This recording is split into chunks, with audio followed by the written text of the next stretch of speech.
সুন্দরবন নামে এক জঙ্গল ছিল। সেই জঙ্গলে থাকতো টুনি। তখন ছিল গরমকাল। টুনির বেশ কাটছিল কয়েক মাস। তারপর সামনে এলো বৃষ্টিকাল।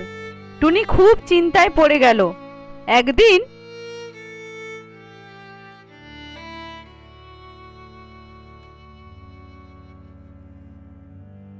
আরে ও টুনি, বসে বসে কি চিন্তা করছো?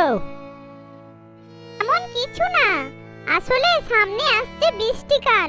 আমার তো বাসা নেই, তাই একটা ভালো বাসা বানাতে হবে, সেটাই ভাবছি। বাসা বানানো কি দরকার? আমাকে দেখো না, আমি এই জঙ্গলের পাশে একটা ছোট গ্রাম আছে, সেই গ্রামে একটা গৃহস্থের পাকা বাড়িতে আমি থাকি। আমাকে আর কষ্ট করে বাসা বানাতে হয় না।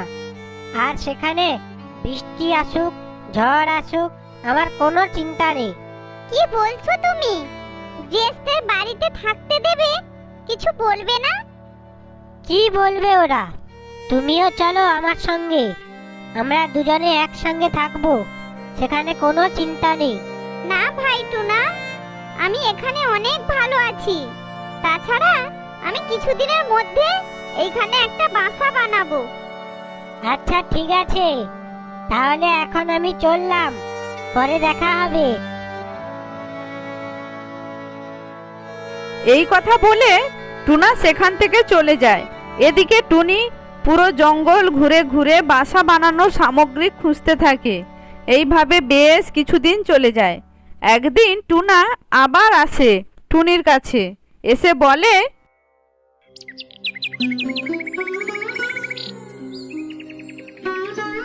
কই টুনি, তোমার বাসা বানানো কতদূর হলো? কি হলো, চুপ করে বসে আছো যে? আর বলো না টুনা, কয়েকদিন ধরে এই রোদে জঙ্গলে ঘুরে ঘুরে আমি খুবই ক্লান্ত। আর কয়েকদিনের মধ্যে আমি বাসা বানানোর কাজ শুরু করব। আমি বড় সুখে আছি। আমাকে রোদে ঘুরে ঘুরে জঙ্গলে বাসা বানানোর সামগ্রী খুঁজতে হয় না, আর এত কষ্টও করতে হয় না। তাছাড়া রোদে ঘুরে ঘুরে তুমি কত কালো হয়ে গেছো। আর আমাকে দেখো, একদিন খাবার খুঁজে নিয়ে এলে 2-3 দিন আর বাড়ি থেকে বেরোতে হয় না। তাছাড়া গৃহস্থের বাড়িতে খাবার বেঁচে গেলে ফেলে দেয়, সেগুলোতে আমার পুরো 2-3 সপ্তাহ চালিয়ে নিই। তোমাকে কতবার করে বললাম যে আমার সঙ্গে চলো, তুমি তো আর যাবে না। তাহলে আর কি, থাকো এখানে, আমি চললাম, পরে আবার আসবো। যত কষ্ট হোক না কেন, আমি আমার নিজের বাসা বানিয়েই থাকবো। এই কথা শুনে টুনা আবারও সেখান থেকে চলে যায়। এদিকে টুনি আস্তে আস্তে বেশ কয়েকদিন ধরে তার বাসা বানিয়ে ফেলে। তারপর জঙ্গল থেকে খুঁজে খুঁজে অনেক খাবার নিয়ে আসে, যাতে বৃষ্টি এলে তাকে ভিজে ভিজে খাবার খুঁজতে না যেতে হয়। বেশ কিছুদিনের মধ্যেই বৃষ্টি শুরু হলো। তারপর একদিন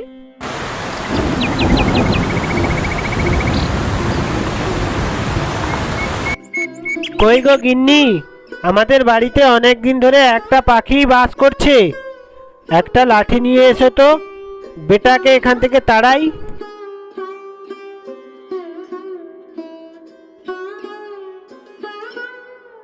এই বলে ভম্বল টুনাকে লাঠি দিয়ে মারতে মারতে বাড়ি থেকে বের করে দেয়। টুনা বৃষ্টিতে ভিজে ভিজে টুনির কাছে আসে।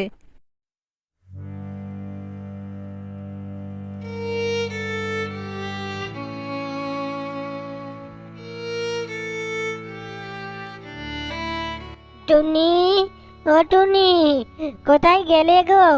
আমাকে একটু বাঁচাও।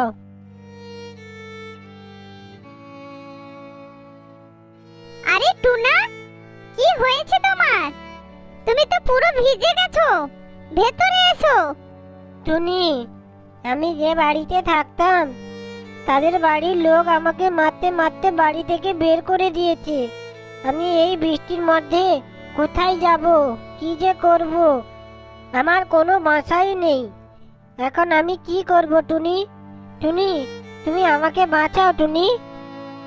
দেখলে তো, যতই কষ্ট হোক না কেন, বাসা বানাতে কাঁচা হলেও এটা আমার নিজের বাড়ি। আর সেটা তোমার পাকা ছিল, কিন্তু সেটা ছিল পরের বাড়ি। আমি জানতাম যে একদিন না একদিন তোমার এই অবস্থা হবে। কথায় আছে না, যারা পরিশ্রমী তাদের জয় হয়, আর যারা অলস তাদের তোমার মতো অবস্থা হয়। তো বন্ধুরা, শেষ হলো রাধারানী কার্টুন চ্যানেলের গল্প।